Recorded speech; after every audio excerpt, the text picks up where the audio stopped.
Najsilnejšia mantra, aká existuje, je len jedno jediné slovo.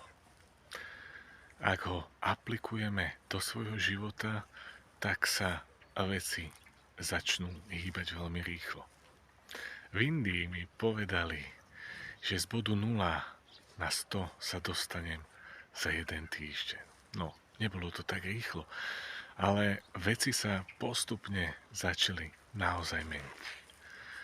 V indickom jazyku sa toto slovo povie dány a vát. No a v tom našom je to obyčajné ďakujem.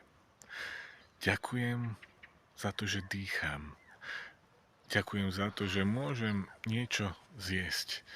Ďakujem, že môžem šoférovať alebo chodiť.